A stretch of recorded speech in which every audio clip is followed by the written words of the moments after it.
Good morning. This is Steve Onsman from Calvary United Church of Christ in Reading, Pennsylvania, an open and affirming congregation. I am here for the Wednesday Word. It is March, and so I have a really tough question from Ray Edwards.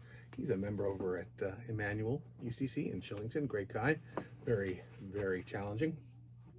Did Jews at the time of Jesus believe in the soul? Do they now? And so he has more than that. I'm just going to do that one because that's hard enough.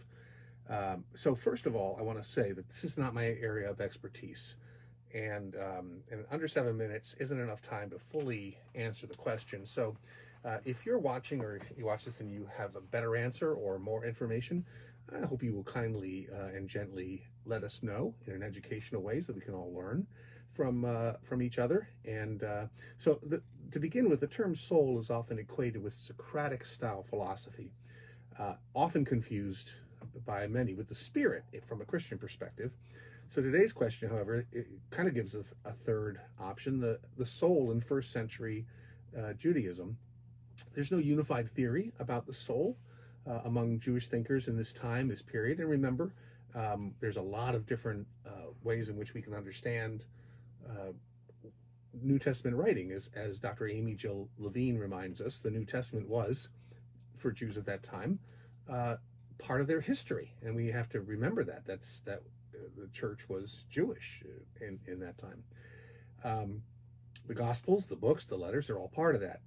Both Greco-Roman philosophy and Christian theology believe that the spirit or the soul would disconnect from the body and become one with the divine. Plato, who believed in the pre-existence of each individual soul before creation. And a lot of Christians have actually picked up on this, certainly in modern times. They think about, talk about going back home, right? Going back, that the soul came from them and the soul returned. Well, that's really not, I don't buy that each soul is individual and unique and created. It is not necessarily pre-existent, but certainly can be eternal. Now, some sources that we have are, for example, Philo Judaeus. He was an Alexandrian philosopher and statesman, lived around 10 or 20 BCE to 50 CE. So he was a contemporary of Jesus and Paul. And also another one was Flavius Josephus, who was a historian. We think was born 37 CE, so after the resurrection, but certainly during the lifetime of Paul and the beginning of the church. Probably died around 100 CE. He was a former Jewish general who lived the bulk of his life, at the end certainly, in Rome. They were part of a tradition that taught us that there were actually three words or meanings for the soul. And again, pardon me if I don't pronounce it properly.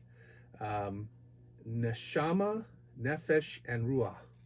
The breath of life was neshama, used in Genesis 2 during the creation, and it describes that which animates and gives life to the body. It is the I that inhabits and lives through the body.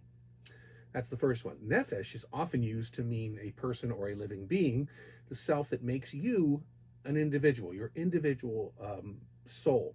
But animals also might have this same kind of life force. It's associated also with blood, which was really important, of course, to from a spiritual point of view, to a lot of ancient cultures.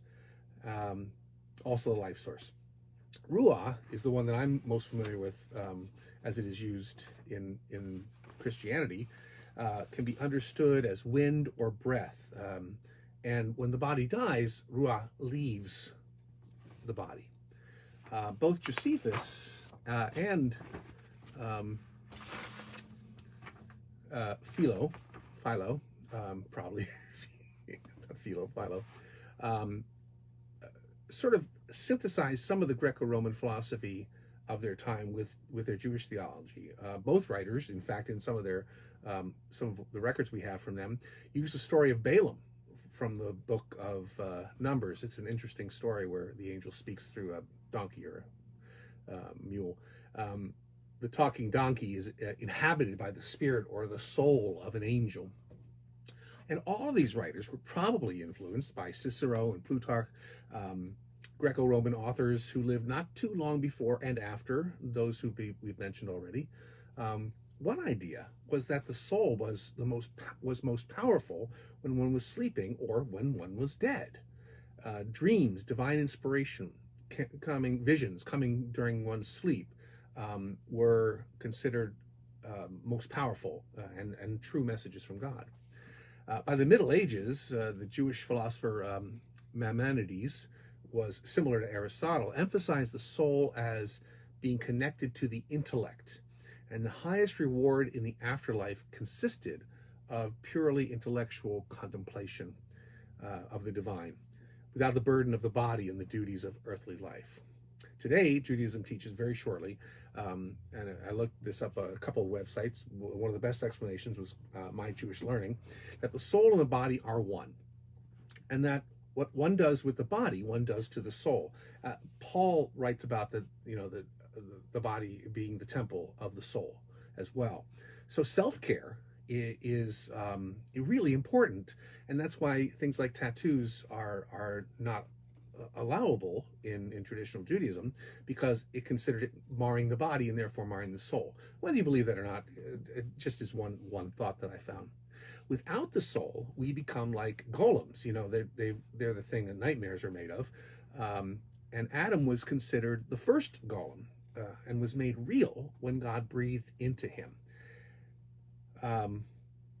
So that's just some ideas about what the soul is.